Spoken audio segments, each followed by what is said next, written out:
Hai, selamat datang kembali di channel Nusa Edu. Lihat, dengar, dan berpikirlah.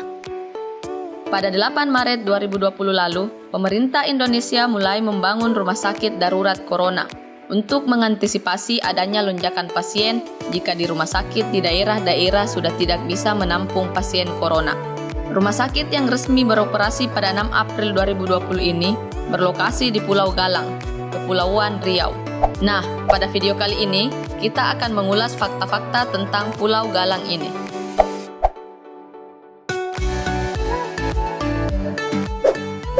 Tapi sebelum lanjut, jangan lupa untuk klik tombol subscribe dan lonceng notifikasinya agar kamu tetap terhubung dengan Nusa Edu dan menerima informasi edukatif lainnya.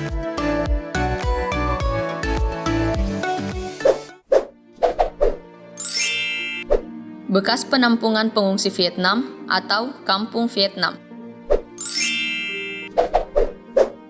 Pada 1979, ratusan ribu warga Vietnam mengarungi lautan menggunakan perahu seadanya untuk mencari tempat perlindungan pasca perang saudara yang terjadi di sana.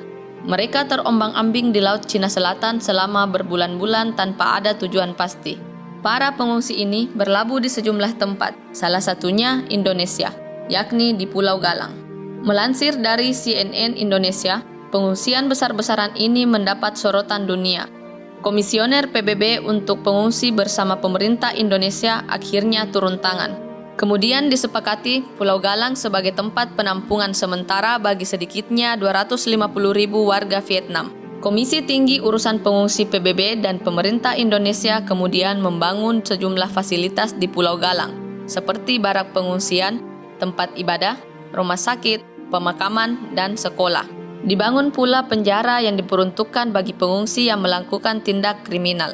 Di kamp Vietnam inilah, ratusan ribu pengungsi asal Vietnam ini melanjutkan hidupnya sejak 1979 hingga 1996, sebelum akhirnya dikembalikan ke negara asal ataupun mendapat suaka dari negara-negara maju.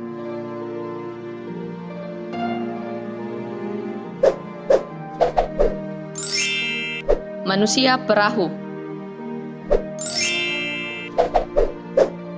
Warga Vietnam yang kabur meninggalkan negaranya menggunakan perahu untuk pergi ke berbagai negara.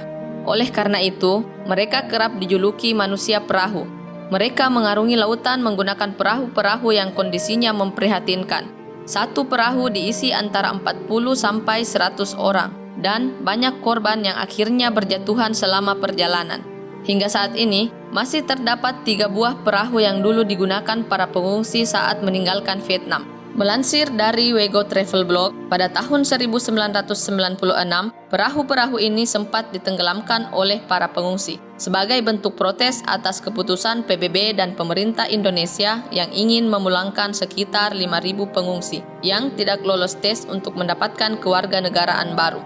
Selain menenggelamkan, para pengungsi yang marah tersebut juga membakarnya. Namun, akhirnya oleh pemerintah otorita Batam, perahu-perahu tersebut diangkat ke daratan, diperbaiki, dan diperlihatkan ke publik untuk mengenang perjuangan dan penderitaan para pengungsi. Perahu-perahu tersebut kini dikenal sebagai Monumen Perahu.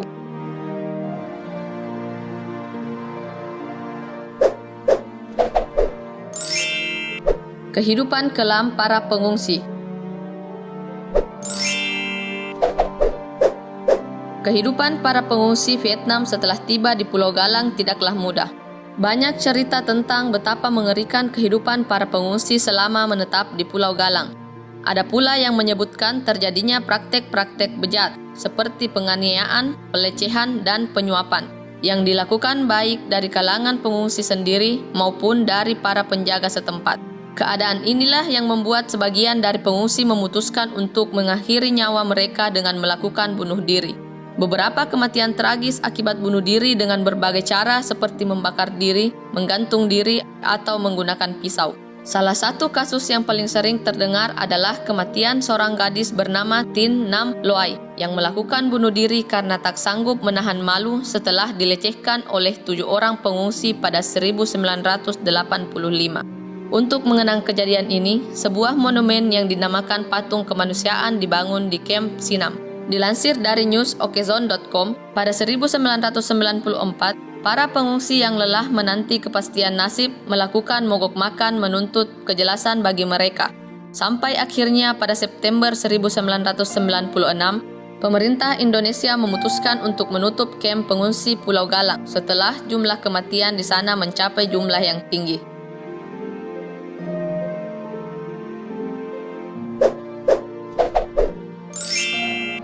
Terkenal angker.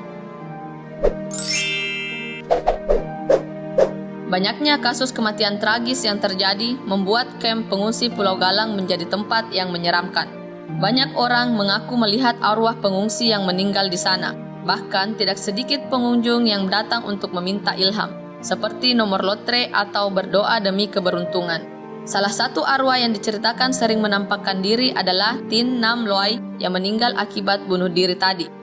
Beberapa pengunjung ada yang pernah mendengar suara tangisan atau sosok perempuan yang diduga Tin Nam Loai.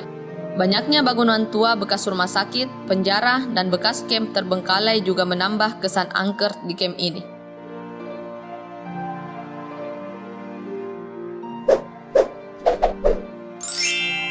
Objek wisata. Terlepas dari sejarah tragis dan menyeramkan tadi, Pulau Galang juga memiliki beberapa objek wisata yang menarik untuk dikunjungi. Ada jembatan Barelang yang dibangun pada 1992 sampai 1998. Jembatan ini menghubungkan Pulau Galang dan 6 pulau lainnya dengan panjang sekitar 54 km. Jembatan yang menjadi ikon wisata Pulau Galang ini merupakan warisan dari almarhum Presiden B.J. Habibie.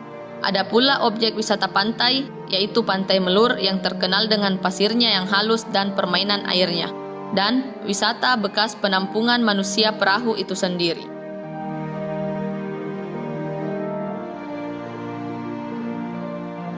Kalian sudah tahu kan sejarah kelam dan beberapa fakta Pulau Galang yang dijadikan rumah sakit darurat corona ini? Bagaimana pendapat kalian? Jangan lupa like dan komen. Ingat untuk share ke teman-teman kalian juga ya. Semoga videonya bermanfaat. Sampai jumpa di video selanjutnya.